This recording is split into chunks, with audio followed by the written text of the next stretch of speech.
नमस्कार, आपकी अदालत में आपका स्वागत है। आपकी अदालत में आज मेरी मेहमान है एक ऐसी नेत्री जिन्होंने जब ममता बिखेरी तो लाखों लोगों के दिल जीत लिए, लेकिन जब ये भाषण देती हैं तो सुनने वालों के रोंगटे खड़े हो जाते हैं, और जब ये आंदोलन खड़ा करती हैं तो फिर राम मंदिर के लिए पूरे देश में पुकार मच जाती है। Please welcome Sadhvi Ritambhara.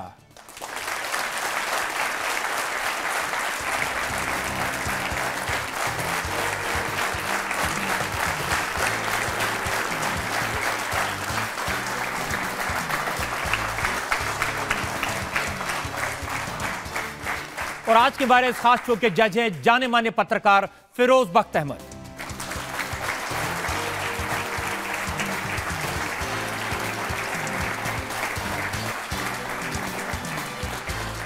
और इससे पहले कि सवालात इल्जामात का सिलसिला शुरू करें, हम इल्जाम लगाएं साध्वी ऋतंभरा पर, आज के जज फिरोज बख्त अहमद से इजाजत चाहेंगे आज की कार्रवाई शुरू करने के लिए। मुकदमा शुरू करने की इजाजत दी जाती है। और इससे पहले कि मैं इल्जामात और सवालात का सिलसिला शुरू करूं, एक नजर साध्वी ऋतंभरा के बैकग्राउंड पर, इनके जीवन पर।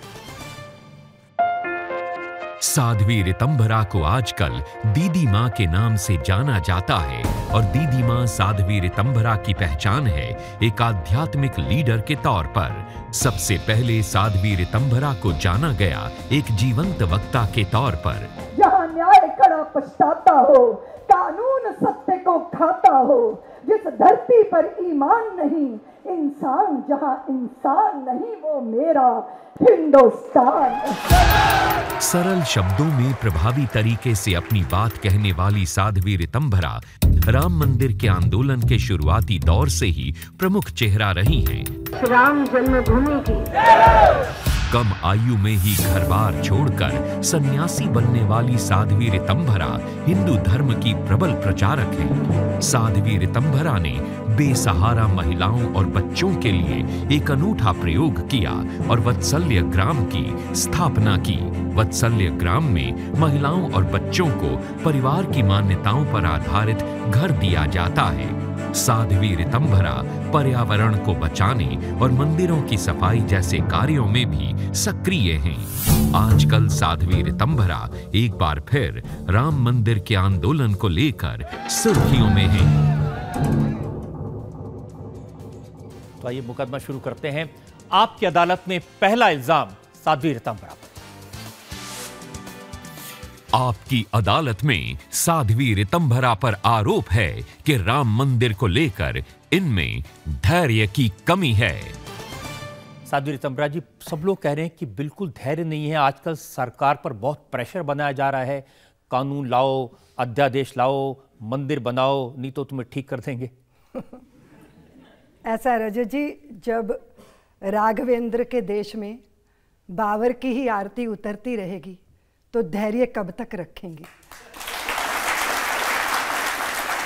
और ये तो आप जानते ही हैं कि ज़्यादा रगड़ा जाता है ना तो चंदन में भी आग पैदा हो जाती है। लेकिन कहा तो ये जा रहा है कि 1992 जैसा आंदोलन खड़ा कर देंगे, फिर वही सब होगा। मुझे लगता है कि आंदोलन की ज़रूरत ना पड़े। देश की सरकार को, न्याय की व्यवस्था को ये देखना चाहिए कि वो आस्थाओं की कदर करें, जल्दी निर्णय हो। हम सौहार्द के वातावरण में रामलला को भव्य मंदिर में बैठाएं। आंदोलन करने की ज़रूरत नहीं होनी चाहिए। लेकिन सुप्रीम कोर्ट ने कहा तो है कि हम जनवरी में तय करेंगे कब से सुनवाई होनी है, तो थोड़ा सा धैर्य रखना चाहिए। हमारे पास धैर्य था रजत जी। जब सुप्रीम कोर्ट ने ये कहा कि हमारे लिए राम मंदिर प्राथमिकता नहीं है, तो धैर्य डगमगा गया।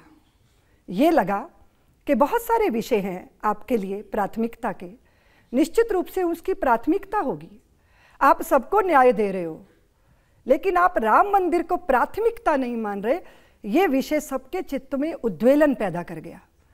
बहुत सारी आस्थाएं आहत हो गई, हृदय घायल हो गया। लगा अगर न्यायालय भी निर्णय नहीं देगा, सरकारें भी कुछ नहीं करेंगी, तो फिर क्या होगा। इसलिए मैंने कहा कि रो, बिना रोए तो बच्चे को माँ भी दूध नहीं पिलाती। लेकिन हिंदू मान्यता तो यह ना कि हिंदू स्वभावतः धैर्यवान होता है, वो जल्दी उद्वेलित नहीं होता। हाँ, निश्चित रूप से, क्योंकि हमारे स्वभाव में यही है, हमारा रक्त बहुत शीतल है। आपके स्वभाव में तो नहीं लगता? नहीं, मैं भी हिंदू समाज की एक अंग हूँ, लेकिन पंचशील का हमने सारे संसार को संदेश दिया है। संयम से रहे हैं रजत जी, बहुत कष्ट झेले हैं, अपने सर पे दुधारे झेले हैं, इस देश के विभाजन जैसे इतने बड़े दुख को झेला है, गुलामी का लंबा काल झेला है, धैर्य इतना रखा कि कभी भी दिल्ली की सल्तनत को सर नहीं झुकाया। सर झुका तो रामलला के चरणों में झुका, राघवेंद्र सरकार के चरणों। और मैं जिस संत परंपरा से जुड़ी हूं, वो संत परंपरा क्या कहती है?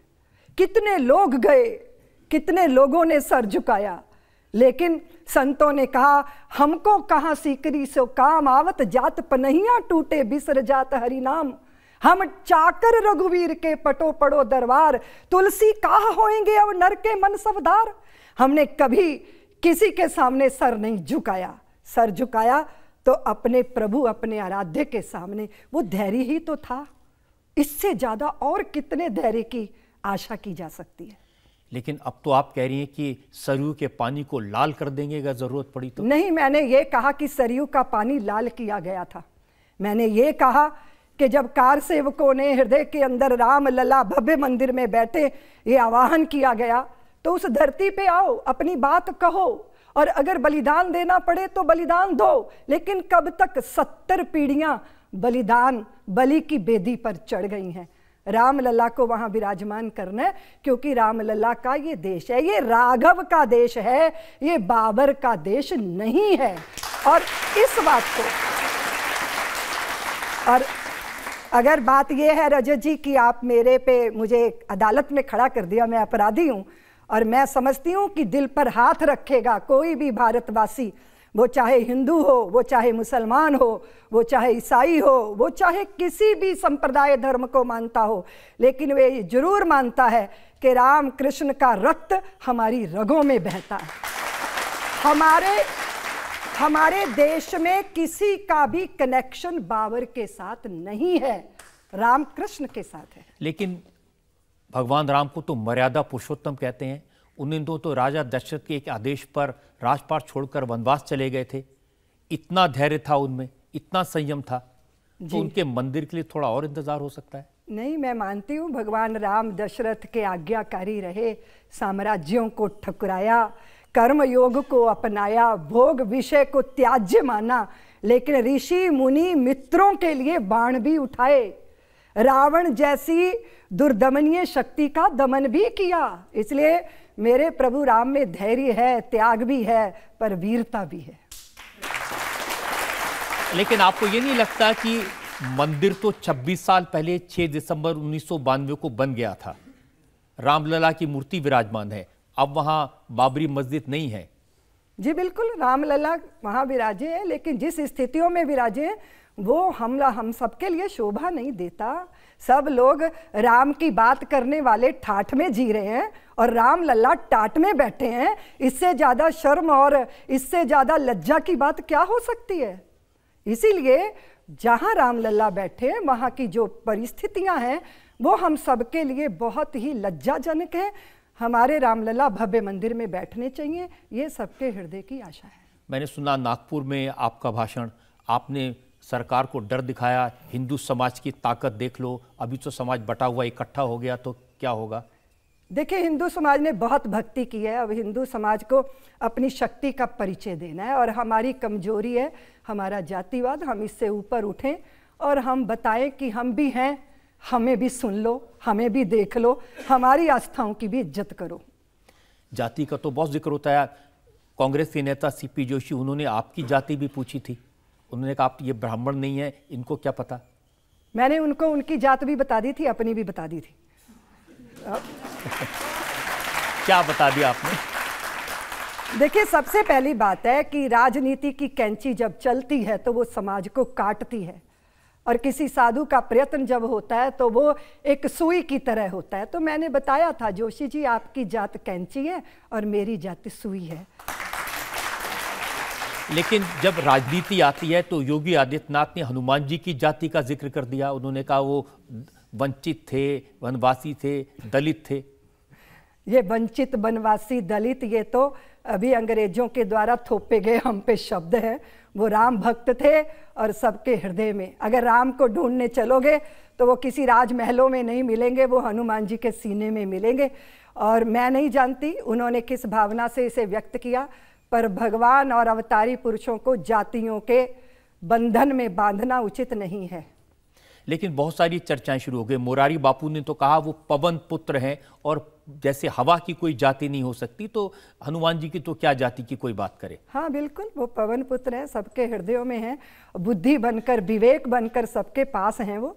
इसीलिए वो जिनको जो पुकारते हैं उनको वो उन्हीं के पास आ जाते हैं, बिना ये देखे कि उसकी जात क्या है और उसकी पहचान क्या है। और कम्युनिस्ट नेता हैं अतुल कुमार अंजान, नौजवान नेता हैं, उन्होंने कहा कि हनुमान जी का लाल रंग वो पहनते हैं, लाल रंग में रहते हैं। उन्होंने कहा कि लाल दे लाली लसे, तो वो तो कम्युनिस्ट थे। देखिए, जाकी रही भावना, जैसी प्रभु मूर्त देखी तिन तैसी, कम्युनिस्टों को भी देख लेना चाहिए हनुमान जी में अपनापन। इससे बड़ा और सौभाग्य क्या होगा। तो आपको लगता है कि वाकई में हिंदू समाज में इस समय ऐसी भावना है इकट्ठे होने की, जातिवाद को छोड़ करके राम मंदिर के नाम पर? हिंदू समाज में भारी शिथिलता है, हिंदू समाज में अभिमान है अपनी जातियों का, लेकिन आना चाहिए स्वाभिमान अपने राष्ट्र का। हमारी संगठित शक्ति ही हमारी सारी समस्याओं का समाधान करेगी। इसीलिए जातियों में बंटना अपने को पोखर बनाना है और भारतीयता के नाते एकजुट होना अपने विराट सागर जैसे स्वरूप को प्रकट करना, ऐसा मैं मानती हूँ। लेकिन इतना प्रयास करने के बाद भी जो भारतीय जनता पार्टी के अध्यक्ष अमित शाह, उन्होंने कहा कि भाई विंटर सेशन में तो अध्यादेश नहीं आ सकता, कानून नहीं बन सकता। देखिए, सरकार को अध्यादेश लाना चाहिए, वो कैसे लाएगी उसको इसका रास्ता तलाशना चाहिए। लेकिन वो तो कह रहे हैं कि हम नहीं ला सकते, हम कानून नहीं बना सकते, तो फिर क्या करेंगे? देखिए, हम आग्रह कर रहे हैं कि आप लाइए। आप इतनी बड़ी ताकत में हैं, केंद्र में मोदी जी हैं, उत्तर प्रदेश में योगी जी हैं। अगर अभी मंदिर नहीं बनेगा तो फिर कब मंदिर बनेगा? तो इस आंदोलन का स्वरूप क्या हो जाएगा अगर नहीं आपकी बात मानी जाती है? तो नहीं, हमें आशा है कि हमारी बात मानी जाएगी। नहीं मानी जाएगी तो अगला कदम जो भी तय होगा वो उठाया जाएगा। धर्म संसद में साधु संत इकट्ठा हो रहे हैं और बार बार ये कहा जा रहा है कि एक बड़ा आंदोलन खड़ा हो जाएगा। ये भी कहा जा रहा है कि अगर मंदिर नहीं बनेगा तो सरकार कैसे रहेगी? संतों की इच्छा है और बड़ों की इच्छा का सम्मान करना चाहिए। और मैं समझती हूँ जब सबकी आशाएं पूरी हो रही हैं तो राम भक्तों की आशा भी पूरी करे सरकार। मोदी जी ने धुआं खाती आंखों को रोशनी दे दी, गांव-गांव बिजली पहुंचा दी, सड़कों का जाल बिछ गया। जब सब कुछ हो रहा है तो फिर इस भव्य भारत में भव्यता कहाँ आएगी अगर रामलला टाट के मंदिर में बैठे रहे। आपकी भावनाओं का सम्मान करता हूँ, यहाँ जो लोग बैठे हैं ये भी ताली बजाकर आपकी भावनाओं का सम्मान कर रहे हैं। लेकिन मेरे पास इल्ज़ाम बहुत सारे हैं, एक ब्रेक के लिए मुझे रुकना है और ब्रेक के बाद सादी तरह पर इल्ज़ाम और सवालात का एक और दौर। बहुत सारे काम आपने किए, आपने समलैंगिकों की भावना का कदर कर ली। हमारी भावना क्या इतनी गई बीती है कि वो आपके लिए प्राथमिकता नहीं बनती?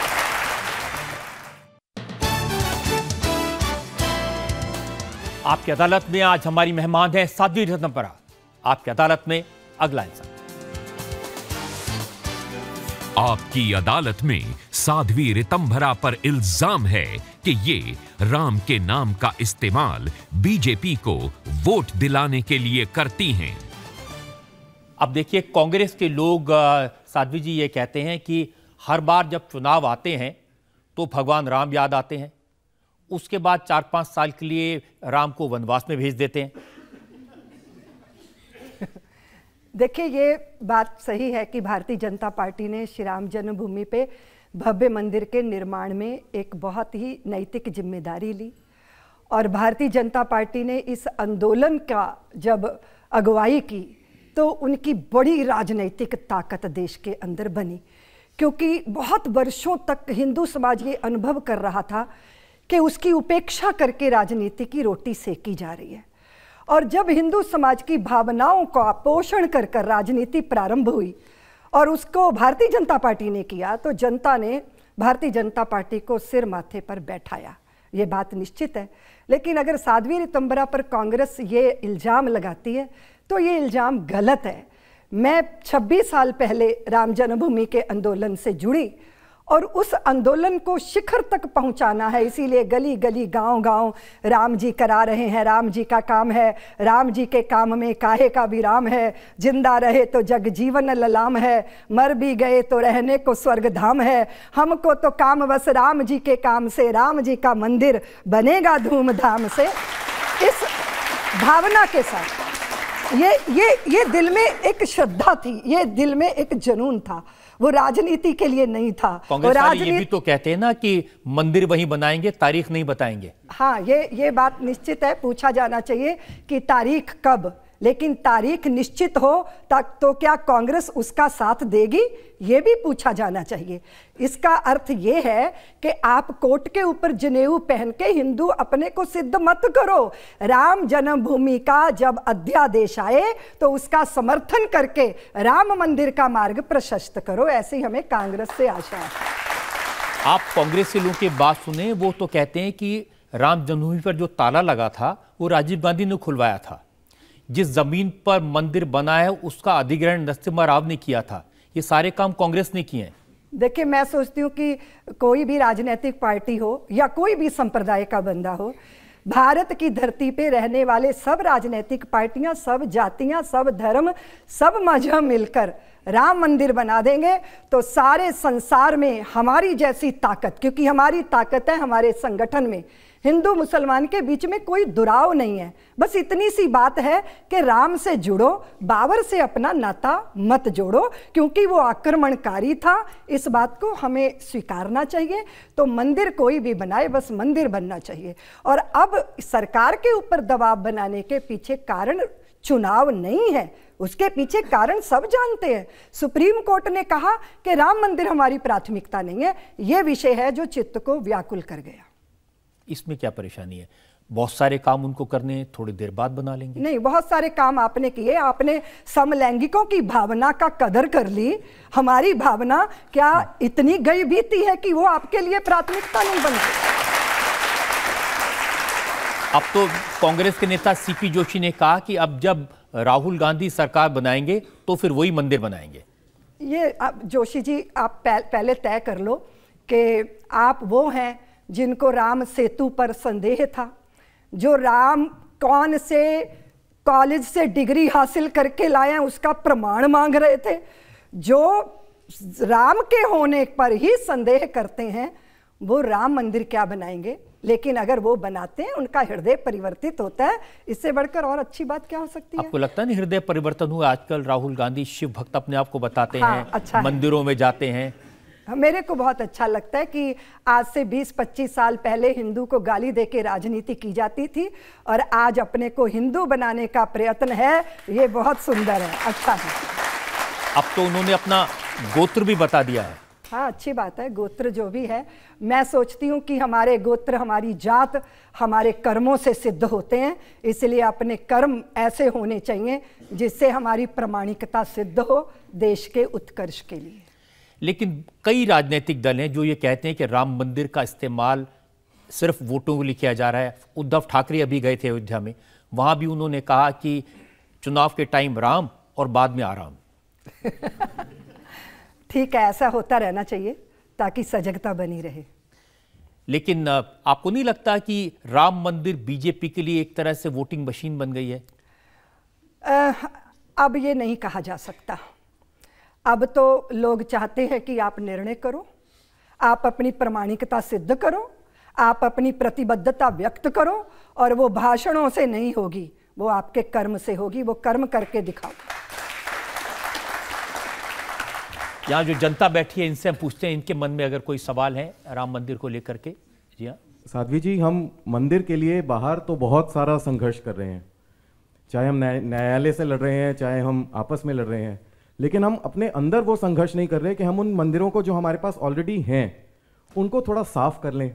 आप वृंदावन चले जाइए, पैर रखने की जगह नहीं है, कीचड़ से पूरा बुरा हाल किया हुआ है वहाँ पर, तो उसकी तरफ भी थोड़ा सा ध्यान देना मेरे ख्याल से बहुत ज़रूरी है। भारत जूझ रहा है। हम अपनी मानसिक गंदगी जब साफ करेंगे ना, तो हमें ख्याल होगा कि हमें अपने देश को और अपने आराधना के स्थलों को कितना साफ रखना चाहिए।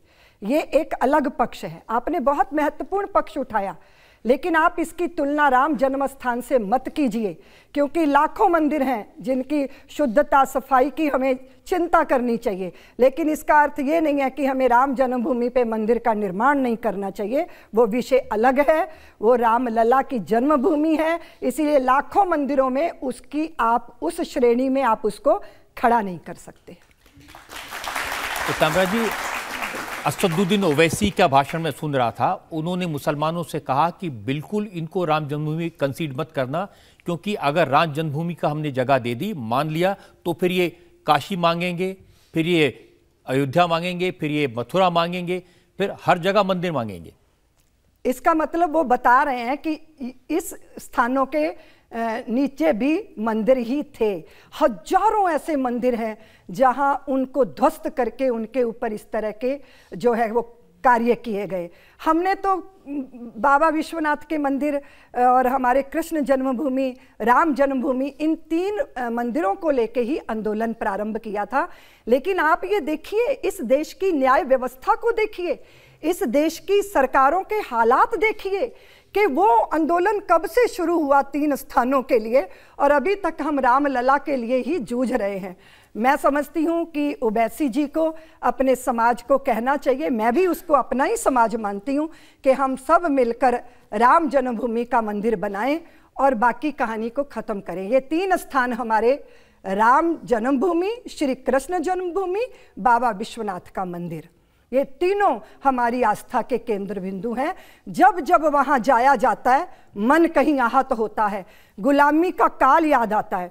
ये बिल्कुल वैसा है रजत जी, जैसे किसी के पिता को मार डालो और फिर उसकी लाश को चौराहे पे टांग दो और पूरे समय उसके चित्त को कुरेदते रहो।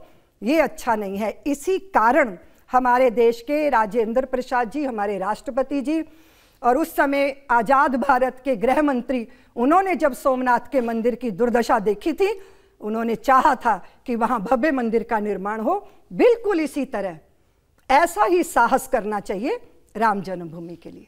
उनका यही कहना है, अगर राम जन्मभूमि, कृष्ण जन्मभूमि और काशी विश्वनाथ की बात मान ली, तो फिर विश्व हिंदू परिषद के लोग, संघ के लोग कहेंगे ताजमहल में भी मंदिर था। नहीं, हमारे 3 स्थान हैं जो हमारी आस्था से जुड़े हैं। हमारे संहार के देवता, सृजन के देवता, पोषण के देवता, वो 3 देव हैं हमारे। लेकिन अभी तो आप खुला दिल करके रामलला को भव्य मंदिर में बैठाओ, आगे की कोई बात करने वाला नहीं है। मेरा सवाल आपसे ये है कि जैसा आपने कहा कि लोगों के दिमाग पवित्र होने चाहिए एंड उनका दिमाग, उनकी दिमाग की गंदगी साफ होनी चाहिए। अगर लोगों के दिमाग में ही भगवान होंगे, तो अगर उनके दिल में भगवान होंगे, तो मंदिर की स्थापना अपने अपनी हो जाएगी। मंदिर, भगवान तो हम सबके हृदय में है, रोम रोम में रमे हैं राम। वो ना किसी मंदिर के मोहताज हैं बेटा, और वो ना किसी प्रतिमा के मोहताज हैं। इसलिए भारत के अंदर जब एक नामदेव संत थे, वो रोटी बना के रखने जा रहे थे, तो एक कुत्ता रोटी उठा के चला, तो वो उसके पीछे घी का कटोरा लेके चलने लगे। नामदेव ने बनाई रोटी, कुत्ते ने उठाई, पीछे घी का कटोरा लिए जा रहे। प्रभु रूखी तो ना खाओ, थोड़ा घी भी लेते जाओ, कैसी शक्ल बनाई तूने स्वान की, मुझे ओढ़नी ओढ़ा दी इंसान की। इसलिए हम नाना रूपों में अपने परमात्मा का दर्शन करते हैं। लेकिन ये जो विषय है, ये गुलामी के काल में जो भारत की संस्कृति को पद्दलित किया गया, ये उससे जुड़ा विषय है बच्चे। इसीलिए इसको रोम रोम में रमे राम तो हैं, लेकिन वो जो निराकार हैं, जब साकार होकर आए तो वो अयोध्या में ही आए, वही उनका जन्म स्थान है। बात ये है। एक और ब्रेक के रुकते हैं, और ब्रेक के बाद आपकी अदालत में साध्वी ऋतंभरा पर इल्जाम और सवालात का एक और। वो द्रोह करने वाले कौन है? आप मुसलमानों को द्रोह करने वाला कहती हैं? मैंने बिल्कुल नहीं कहा मुसलमानों को। और अभी राम जन्मभूमि का विरोध जितना हिंदू नेता करते हैं, उतना तो कोई मुसलमान ही नहीं करता। Welcome back. आपकी अदालत में आज हम मुकदमा चला रहे हैं, सवाल पूछ रहे हैं साध्वी ऋतंभरा से। आपकी अदालत में अगला इल्जाम। आपकी अदालत में साध्वी ऋतंभरा पर आरोप है कि ये लोगों को भड़काने वाले भाषण देती हैं। ऋतंभरा जी, ये सीबीआई ने इल्जाम लगाया, बाबरी मस्जिद के ढांचे को गिराने का केस बनाया और आरोप यह लगाया कि आपने वालों को भड़काया। जी, मैंने लोगों को जगाया। मैं समझती हूँ कि अपने अतीत के भारत के प्रति, अपने गौरव के प्रति, अपने पुरखों के प्रति हमें हमेशा जागना चाहिए। रजत जी, हमारी संतानों को पता होना चाहिए कि यौवन का उन्माद कितना बड़ा होता है।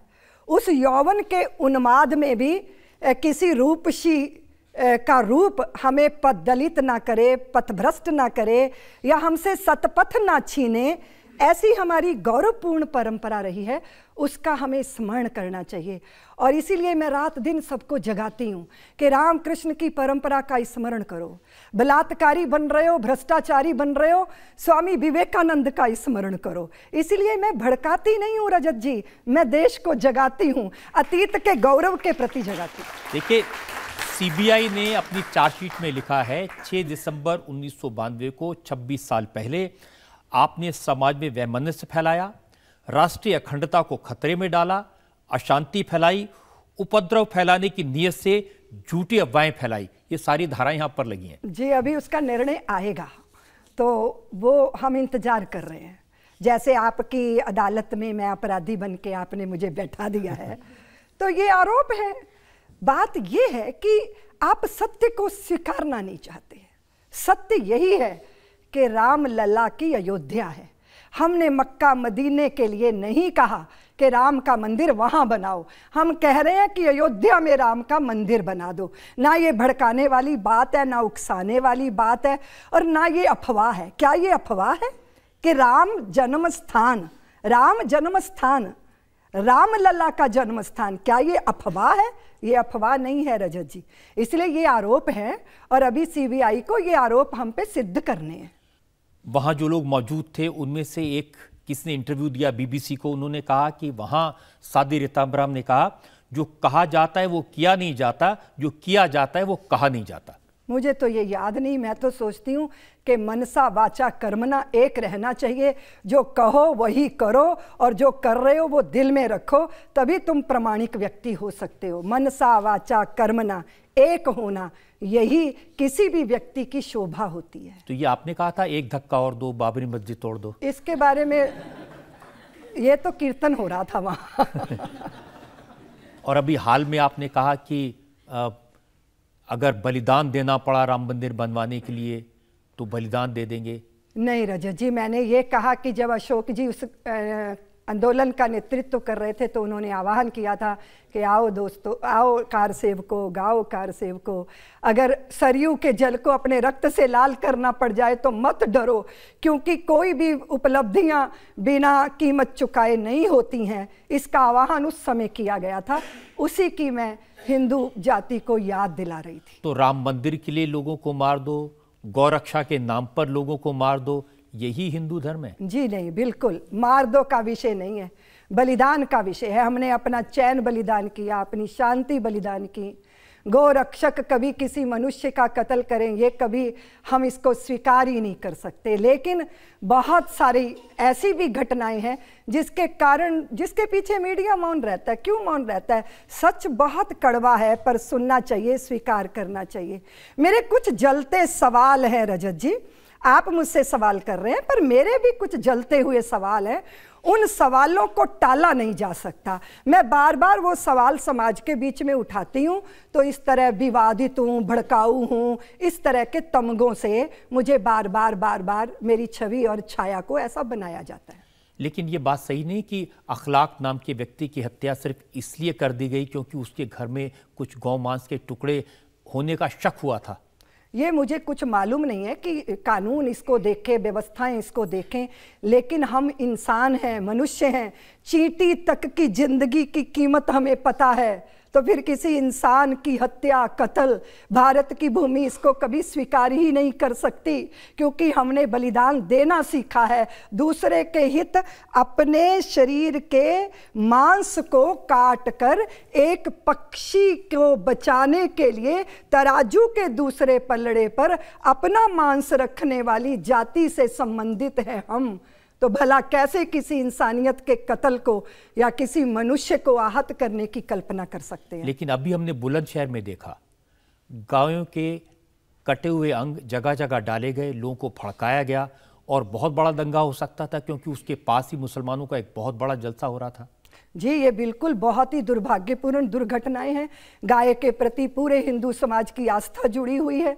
इस तरह की दुर्घटनाएं क्या बताती हैं कि भारत सुरक्षित नहीं है। यहाँ देशद्रोहियों के जगह पॉकेट बने हुए हैं। हम जब कानून हाथ में ले, अब आप मेरे पे इल्जाम लगाओगे कि आपने भी तो कानून हाथ में लिया था उस समय 92 में, वादा करके, दावा करके। लेकिन मैं दूसरी बात कहती हूँ कि हम बहुत व्याकुल होते हैं चीज़ों को देख के, लेकिन फिर भी हम धैर्य रखते हैं।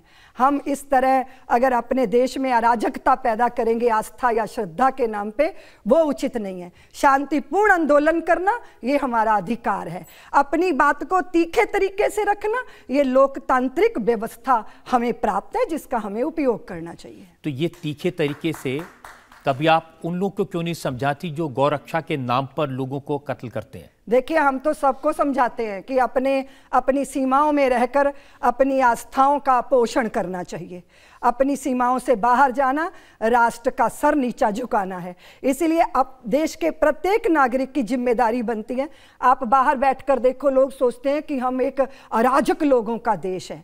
इसीलिए इस तरह की छवि हमारे देश की बाहर क्यों जाए, उसकी जिम्मेदारी सब पर है। मुसलमानों पर भी है, हिंदुओं पर भी है। मैं मुसलमान हिंदू कहना नहीं चाहती रजत जी, हम सब भारतीय हैं। हम सब भारतीयों की जिम्मेदारी है कि हम एक दूसरे की आस्था की इज्जत करें। आप भारतीयों के कहाँ बात करती है? आपकी लिखी कविता मैंने पढ़ी हिंदुओं के बारे में, और उसकी आखिरी लाइन यह है कि हिंदू अब बिगुल बजाकर दानव दल को दलवा दो।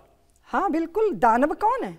देशद्रोहियों को समाप्त करो, देश के विरोधियों को समाप्त करो, और उनके पास अगर ताकत है वो छीन लो। और हिंदुस्तान में रहने वाला प्रत्येक व्यक्ति हिंदू है, उसका ये धर्म नहीं है, उसकी ये नागरिकता है। हम सब भारतीय हैं और इस देश के प्रति द्रोह रखने वालों को हमें स्वीकार नहीं करना चाहिए।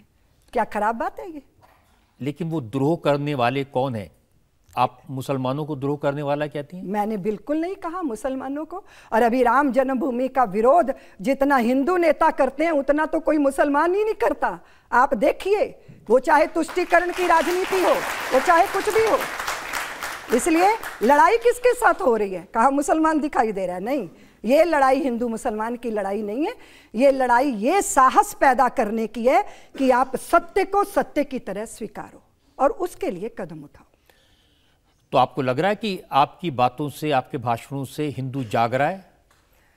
वैसे हिंदू समाज काफी कुंभकर्णी नींद का शिकार होता है, बार बार जगाना पड़ता है, इसीलिए बार बार प्रयत्न करने पड़ते हैं। मैं समझती हूँ कि आंधियां लगातार चलती हैं तो जागरण के दिए भी लगातार जलने चाहिए, वही हमारा प्रयास। आप दीदी माँ से मैं चाहता हूँ कि उनको याद दिलाने आया हूँ कि उनका नारा था 1992 में 6 दिसंबर को कि एक धक्का और दो, तो हमारे राम भक्त जो बोले कि बाबरी मस्जिद तोड़ दो। तो अबरी ऐसा कुछ नारा दें दीदी माँ जो हम लोगों का कल्याण हो जाए और भगवान राम का मंदिर बन जाए।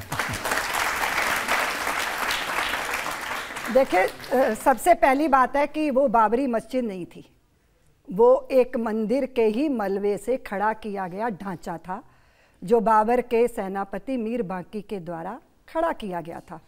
और उस इमारत को कभी बुलंद नहीं होने दिया गया क्योंकि लगातार आस्थावान समाज उसके लिए लड़ता रहा। 70 पीढ़ियों ने उसको कभी भी ऐसी स्थिति नहीं आई, तो हमें उसे मस्जिद नहीं कहना चाहिए। वहाँ तो 400 साल तक नमाज पढ़ी जाती थी। वो मंदिर के मलबे से खड़ा किया गया एक ढांचा था जो ध्वस्त हो चुका। उसके बाद नीचे तरंगों के द्वारा देखा गया तो वहां 50 खंभों का अंदर मंदिर मिला है। लड़ाई समाप्त, तय हो गया कि वो रामलला की जन्मभूमि है। अब तो भव्य मंदिर बनने की पहल होनी चाहिए। लेकिन वहां 400 साल से नमाज पढ़ी जाती थी, मस्जिद तो थी नहीं, मस्जिद नहीं थी। वो मस्जिद जन्म स्थान बोला जाता था।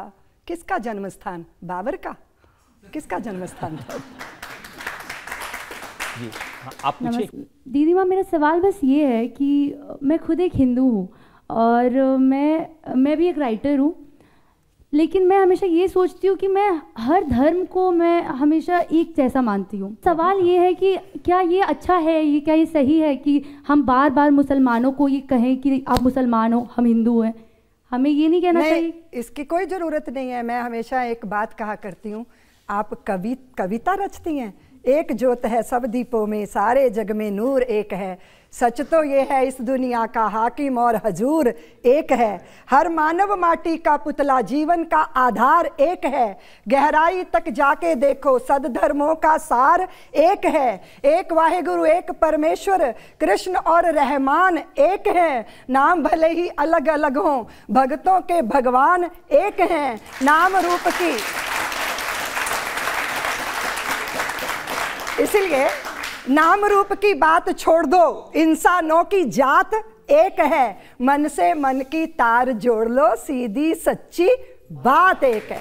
और ये हम कह सकते हैं क्योंकि हिंदू संस्कार यही है कि वो सब में एक का दर्शन कराता है। और मेरे पास आरोप एक और है जी। तो एक ब्रेक के रुकते हैं और ब्रेक के बाद आपकी अदालत में एक और इल्जाम साध्वी ऋतंभरा पर। आप ये भी तो कहते हैं कि बाबर बौना था। हाँ, निश्चित रूप से बाबर को बौना भी नहीं कहना चाहिए। बौना कह के भी मैंने उसको उतना दंड नहीं दिया जितना दिया जाना चाहिए। Welcome back. आपकी अदालत में आज हम मुकदमा चला रहे हैं साध्वी ऋतंभरा पर। आपकी अदालत में अगला इल्जाम। आपकी अदालत में साध्वी ऋतंभरा पर इल्जाम है कि ये मुसलमानों को डराती हैं। ये बार बार आता है। आपके भाषण सुन के जिस तरह से हिंदू तन मन की अब बात करती हैं, हिंदू मन की बात करती हैं, तो थोड़ा डर तो लगता है मुसलमानों को। नहीं, कहीं कोई डर नहीं है। आप देखो रजत जी, मैं काम कर रही हूँ मेरे आंचल की छाँव में, मेरे प्रेम स्नेह की छाँव में। कौन मुसलमान बहन है, कौन हिंदू बहन है, मेरी गोद में कौन हिंदू बच्चा है, कौन मुसलमान बच्चा है, ये कुछ नहीं है, क्योंकि किसी के माथे पे ये नहीं लिखा होता। सब परमात्मा के घर से आए हैं, सब अपने हैं। राम जन्मभूमि के आंदोलन में मैं बहुत जी जान से लगी। आज भी मेरे मन में बहुत पीड़ा है कि मेरा नैतिक कर्तव्य बनता है। कार सेवकों ने अपनी जिंदगियां दे दी, उन्होंने अपने बलिदान दे दिए, अपनी जवानियां खपा दी, और आज तक रामलला टाट के मंदिर में बैठे। ये हमारी पीड़ा है। एक साधु कोई भी ये भावना नहीं रख सकता कि वो किसी को डराएगा। ये डराने का विषय है ही नहीं है।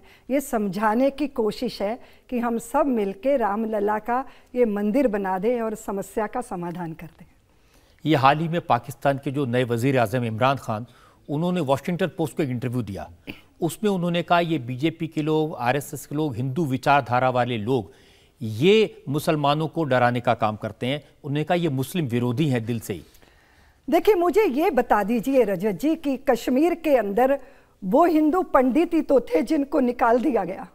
जहाँ हिंदू बहुसंख्या में है वहाँ मुसलमान पे कोई संकट नहीं है, लेकिन जहाँ मुसलमान बहुसंख्या में है तो वहाँ क्यों हिंदू पे संकट आता है? ये वक्तव्य ही ठीक नहीं है। कौन किसको डरा रहा है? और मैं दूसरी बात कह रही हूँ कि एक दूसरे को डराने के षड्यंत्र या कोशिशें भारत को कमजोर करने की कोशिशें हैं। साध्वी ऋतंभरा ये नहीं कर सकती। अपने गौरव को व्यक्त करना किसी को डराना नहीं होता। हम अपनी पहचान की बात कर रहे हैं, हम रामलला की बात कर रहे हैं या देश की संस्कृति की बात कर रहे हैं। ये डराने के लिए नहीं है, ये अपनी जड़ों से जुड़िए, ये कोशिश है। लेकिन आप ये भी तो कहते हैं कि बाबर बौना था। हाँ, निश्चित रूप से बाबर को बौना भी नहीं कहना चाहिए। बौना कह के भी मैंने उसको उतना दंड नहीं दिया जितना दिया जाना चाहिए, क्योंकि भारत, आप देखिए कि आप ये तो मानते हैं गुरु नानक देव जी महाराज जैसे सच्चे पातशाह, वो कहते हैं कि वो बारात लेके आया पापों की और भारत की धरती को पद्दलित कर दिया। आप इस सच को क्यों नहीं स्वीकार करते? मैं देश के मुसलमान बंधुओं से भी निवेदन करती हूं और वो सब समझते हैं कि कोई आक्रमणकारी, कोई आक्रांता, कोई भारत की धरती को पद्दलित करने वाला, उसके साथ हमारा रिश्ता हो ही नहीं सकता। इसलिए सबकी जड़ें भारत में ही हैं। अपनी जड़ों के साथ जुड़ना ही भारत का कल्याण है और हमारा भी कल्याण है। रितंभरा जी, जो लोग राम जन्मभूमि आंदोलन के साथ जुड़े हैं वही तो मुसलमानों को डराते हैं। वो कहते हैं कि 2 से ज्यादा बच्चे पैदा मत करने दो। ये अलग विषय है। देश के अंदर जनसंख्या का असंतुलन हो या जनसंख्या बहुत ज़्यादा हो, ये एक अलग विषय है, डिबेट का विषय है। लेकिन भारत के अंदर आप बहुत सारे इंफ्रास्ट्रक्चर खड़े कर दो, सड़कें बना दो, हॉस्पिटल बना दो, लेकिन जनसंख्या पे नियंत्रण ही नहीं होगा तो आप अपने देश को भव्य कैसे बनाओगे? नहीं तो हिंदू ज्यादा बच्चे पैदा करें, मुसलमान कम, तो नियंत्रण हो जाएगा। हम तो हिंदू मुसलमान की बात ही नहीं कर सकते। हम सब भारत के लोगों को विचार करना चाहिए इस विषय पर। लेकिन मुसलमानों को यह भी शिकायत रहती है, इस आंदोलन से जुड़े लोग उनकी हर काम में इंटरफेयर करते हैं। अब 3 तलाक का इशू है, वो कहते हैं हमारे धर्म से जुड़ा, मजहब से जुड़ा इशू है, उस पर कानून बनाने की क्या जरूरत? वो तो मुसलमान बहनें थीं जो बहुत आहत थीं, दुखी थीं। उन्होंने कोर्ट का दरवाजा खटखटाया, कोर्ट ने उनकी बात सुनी और ये होना ही चाहिए। स्त्री, चाहे हिंदू स्त्री हो चाहे मुसलमान स्त्री हो, अगर कोई नृशंसता, अगर उसके साथ कोई अत्याचार हो रहा है, हमें उसके लिए, अब आप हिंदू समाज में देखो, सती प्रथा का कितना विरोध किया गया, क्योंकि आप जीवित किसी को आग में धकेल दो, ये किसको स्वीकार होगा? आप खाली टेलीफोन पे 3 बार तलाक तलाक तलाक कह दो, ये किसको स्वीकार होगा? इसीलिए वो बात, ये हिंदू मुसलमान स्त्री से इसको जोड़ के मुस्लिम महिलाओं की इतनी चिंता है, आपको हिंदू महिलाओं की भी चिंता होती है? मुझे हिंदू महिलाओं की भी चिंता है। जिस तरह देश के अंदर ये रामकृष्ण की परंपरा का देश हर थोड़ी देर के बाद बलात्कार जैसी दुर्घटनाओं को दोहरा रहा है, ये देश के लिए अशोभनीय है। ये देश के लिए अशोभनीय है कि तुम दुर्गा की पूजा करो और कोख में बेटी की हत्या कर दो। ये देश के लिए अशोभनीय है कि तुम दहेज की आग में अपनी बच्ची को धकेल दो। इसीलिए ये नहीं होना चाहिए। ये दोहरा चरित्र है। दुर्गा की पूजा करने वाला देश बेटियां मार रहा है। इससे बढ़कर और जिंदगी का विरोधाभास क्या हो सकता है? और मैं तो यही दर्द लेके गली गली घूमती हूँ रजत जी। और अभी मैंने प्रयत्न किया कि चारों युगों में स्त्री ने जो सृष्टि को दिया उसकी चर्चा हो, तो मैं वात्सल्य ग्राम में चारों युगों का निर्माण करवा रही हूँ। सतयुग, त्रेता, द्वापर, कलयुग, और संसार को बताएंगे कि हर युग में स्त्री ने कितनी बड़ी भूमिका देश के लिए निभाई। पुरुष प्रधान व्यवस्था है, इसलिए मत कुचलिए भावनाओं को। बहुत बार ऐसा होता है, मैंने किसी स्त्री से पूछा क्यों बेटी मारी पेट में, उसने कहा दीदी माँ, जब बस में यात्रा करती हूँ तो 1000 बार चिकोटी काटी जाती है, एहसास कराया जाता है कि तुम सिर्फ शरीर हो। ये मानसिकता है हिंदुस्तान में जिससे हम लड़ रहे हैं, जूझ रहे हैं। इसलिए स्त्री, हिंदू, मुसलमान, इस तरह सोचना नहीं चाहिए। भारत की स्त्री सुरक्षित रहे, बेटियों का जन्म हो, वो आसमान छुए। इतनी विपरीत परिस्थितियों में भी देखिए रजत जी, बोए जाते हैं बेटे, उग जाती हैं बेटियां, पढ़ाए जाते हैं बेटे, पढ़ जाती हैं बेटियां, और एवरेस्ट की चोटी पे धकेले जाते हैं बेटे, पर चढ़ जाती हैं बेटियां। वो बेटियां कितना बड़ा योगदान देश के लिए दे सकती हैं, उसी अभियान में मैं लगी हूं। ये आप बहुत अच्छा काम कर रही हैं। मैं इसके लिए आपको वाकई में अभिनंदन करना चाहता हूं आपका, क्योंकि वाकई में इस देश की बेटियां बहुत दुख में, बहुत तकलीफ में हैं। और ये पूरा समाज, जब भी आपकी अदालत में किसी ऐसे मेहमान को बुलाते हैं जो सरकार से संबंधित है, एक न एक बच्ची खड़ी होकर ज़रूर सवाल पूछती है कि मुझे सुरक्षा कब मिलेगी, मैं कब खुल करके समाज में जा सकूंगी, कब ये डर खत्म होगा? जी, मैं हमेशा बेटियों को कहती हूँ कि तुम स्वयं सिद्धा बनो। तुम्हारा तारणहार आसमान से नहीं आएगा, स्वयं की तारणहार बनो, तभी समस्या का समाधान है। ये एक ऐसा नोट है जहां पर मैं इल्जामात और सवालात का सिलसिला यहां पर खत्म कर सकते हैं, लेकिन एक ब्रेक के रुकते हैं। ब्रेक के बाद सुनेंगे आपकी अदालत में आज के जज फिरोज बख्श अहमद का फैसला आज के मुकदमे।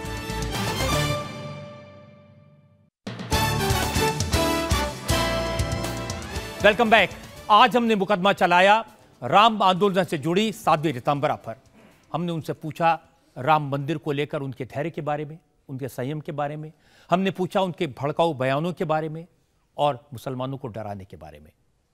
अब वक्त है आपकी अदालत में आज के जज फिरोज बख्त अहमद के फैसले का। देखिए, मैं शायर मशरिक़ डॉक्टर सर मोहम्मद इकबाल के एक शेर से शुरू करना चाहूँगा, क्योंकि आज का जो विषय था वो मर्यादा पुरुषोत्तम राम मंदिर के ऊपर था। इकबाल ने कहा, है राम के वजूद पे हिंदोस्तां को नाज, कहते हैं उसे अहले नज़र ही इमाम हिंद। तो इमाम हिंद थे, पहली चीज़। दूसरी बात मैं ये कहना चाहूँगा कि जहाँ तक राम मंदिर का ताल्लुक़ है, कोशिश ये होनी चाहिए मुसलमानों की जानिब से भी। देखिए, जैसे हमारे prophet peace be upon him, उनका मक्का है, सब उनकी तारीफ़ करते हैं, सब उनको मानते हैं। उसी तरह से मैं समझता हूँ कि जैसे 100-200 करोड़ जो हिंदू रहते हैं हिंदुस्तान और हिंदुस्तान से बाहर, मुसलमान, हिंदू, सिख, ईसाई सब लोग मिलके उस मंदिर का, भव्य मंदिर का वहाँ निर्माण करें। और ये बड़े अफसोस की बात है, ये बड़े अफसोस की बात है कि राम लल्ला जो हैं एक टाट के नीचे रह रहे हैं। सबको मिलके उनके मंदिर का निर्माण करना चाहिए। इसका मकसद ये है कि अगर ऐसा हो गया, हिंदू, मुस्लिम, सिख, ईसाई सब मिलके राम मंदिर की स्थापना करते हैं, तो इसका मतलब है मुसलमानों ने हिंदुओं का दिल जीता। और इसका एक और रेपरकशन ये हो सकता है कि जो मस्जिद शहीद की गई थी, हो सकता है हिंदू भाई मुसलमानों का दिल जीतने के लिए, उस पर मरहम लगाने के लिए वहीं कहीं आसपास वो जो मस्जिद थी उसका भी निर्माण कर दें। और बिल्कुल आपकी बातों से मैं मुत्तफ़िक़ हूँ, आपको मैं 25 साल से सुनता चला आ रहा हूँ, लेकिन जो समम बोनम है, लुब्बे लुबाब आपकी बात का ये है, कोई मुश्किल नहीं है हिंदू या मुसलमान होना।